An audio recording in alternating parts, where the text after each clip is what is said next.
Hello guys, Alicia nyo, nagbabalik ulit para sa ating panibagong video. So, sobrang lakas talaga ng tama, no? Ni former spokesperson and attorney, I think, kasi di pa naman siya nadidisbar, Harry Roque. So, meron siyang komento patungkol nga po dito sa pag-angat ng trust rating ni Vice President Sara Duterte. Alam niyo naman na naglabas no yung false Pulse Asia survey na humigit kumulang, to be exact, sabi nga ng SMNI kasi proud sila, 61%, 'di ba? Yung trust rating ng ng ating Vice Presidente at 25% yung ratings ng ating pangulo lang. So, ikina-proud niya ni Harry Roque at ngayon meron siyang birada sa ating gobyerno. Nakakatawa, no? Holy Week na Holy Week, talagang walang tabas na paninira sa ating presidente, no? Grabe, magsimba naman kayo. Oo, mag-alay lakad kayo. Mahiya naman kayo sa mga balat ninyo. Holy Week na Holy Week. Busy-busy kayo kakapanira. Well, kung sa bagay, wala naman, sikibuli ata yung Diyos nito eh. Diba? Yung mga Kojik dyan. Holy Week na Holy Week, naninira kayo. Sama naman ang ugali ninyo. So, sabi dito, congratulations kay Inday Sara Duterte. Yan yung sabi ni Harry Roque. Bakit po nangyari yan? Dahil doon sa pinakita niyang pagmamahal sa kanyang ama? Biruin nyo, ganito katanga mga Pilipino. Bibigyan nyo ng mababang approval rating ang presidente at bibigyan nyo ng mataas na approval rating itong si VP Sara dahil lang sa kanyang ama. Kung nag-iisip ba naman yung mga Pilipino? Kaya sabi ko nga sa inyo, ang hirap ipaglaban ng inang bayan. Diba? Nakabase lang sila sa political taste nila. Hindi nila tinitingnan yung motives. Hindi na tinitingnan yung ginagawa. Diba? Yung improvement ng ating bayan. Nakabase lang sila base sa politika, base sa politiko na gusto nila. Bibigyan mo ng mataas na approval rating ang isang tao pero hindi naman nagtrabaho sa loob ng isang buwan. Bibigyan mo ng mataas na satisfaction and trust rating ang isang taong naharap sa impeachment dahil sa sangkatutak na confidential funds. Well, kung sa bagay, sabi ko nga sa inyo, yung yung Pulse Asia survey na yan, mga minamahal, is a propaganda tool di umano ng mga Duterte. Yan nakalagay dito. Binasa ko lang yan, mga minamahal. Since 2016, Pulse Asia was tagged as a propaganda tool by several anti-Duterte organization and newspaper columnists. 2016 pa sila nagtatrabaho kay Dots.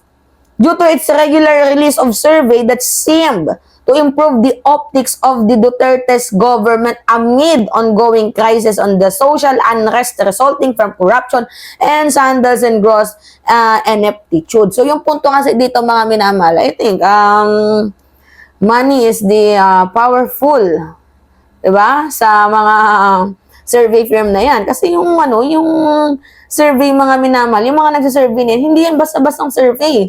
Negosyo din 'yan. 'Di ba? Sabi ko nga sa inyo, for the first time ngayon, himala yung mga DDS tuwang-tuwa sa survey. Himala nga sabi ko nga sa inyo, for the first time in the history, naniwala yung mga DDS sa survey. Tingnan natin sa susunod ha. Tingnan lang natin. Sabi ni Harry Roque, bukod pa dyan, kahit anong putik na binabato sa kanya, tahimik lang si Inday Sara. Tahimik ba yun? Nagmumura putang ina mo. Ganyan ba yung tahimik? Yung Marcos resign, siya mismo nangunguna, umaaten sa mga rally-rally. Ganyan ba, Harry Roque, mailalarawan mo na tahimik itong ating Vice Presidente? Ang ingay sa social media, ang ingay sa mga rally, pero tahimik sa mga ipinupukol na mga scandalous issue patungkol sa kanya. Yan ba yung madideclare mo, yung masasabi mong tahimik? Huwag mo naman kami pinagloloko, Harry Roque. Holy Week na Holy Week, nagsisinungaling ka. Bastos ka talaga. Diba? So, patuloy na nilalaban, patuloy na naninilbihan, nakikinig sa mga problema ng taong bayan. Totoo ba, mga minamahal, na patuloy daw pong nakikinig si Sara Duterte sa problema ng taong bayan or si Sara ang problema ng taong bayan? Kung nakikinig itong si VP sa problema ng taong bayan, bakit hindi niya sagutin? Sino si Mary Grace Piatos? Sino si Cocoy Villamin? Sino si Tim Amoy? Sino si Tim Dudong? Di ba, sino-sino yung mga taong yun? Kung nakikinig siya sa hinaing at problema ng taong bayan na harapin niya, di ba, nasagutin niya, yung mga pinupukol na issue for transparency and accountability, dahil sabi niya, yung major problem daw ng bansang Pilipinas is yung kahirapan at yung korupsyon. So, in terms of corruption, bakit hindi ka nagsasalita? I'm just asking, mga minamahal.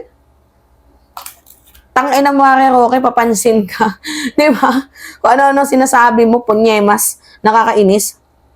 So, kaya kung gustong umakyat ang trust at approval rating, sundan natin ang yapak ng Panginoon.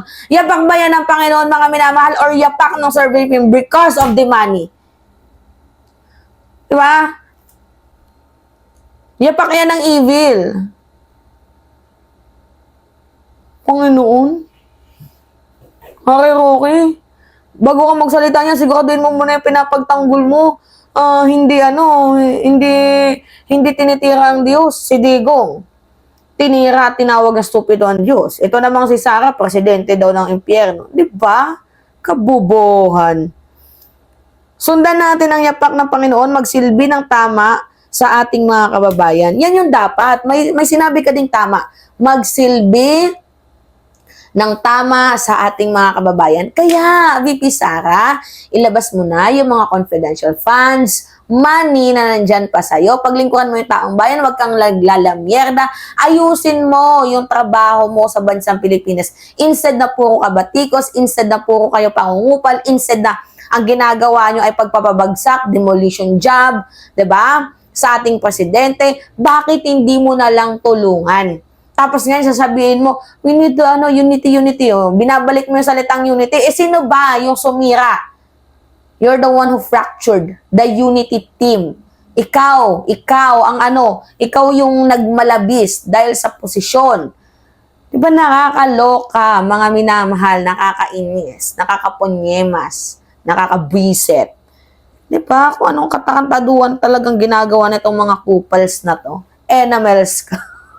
Itong si Harry Roque, dinadamay mo pa yung poong may kapal sa katarantaduhan ninyo. Kayo lang. Sino ba yung poong may kapal na tinutukoy mo? Si Kibuloy?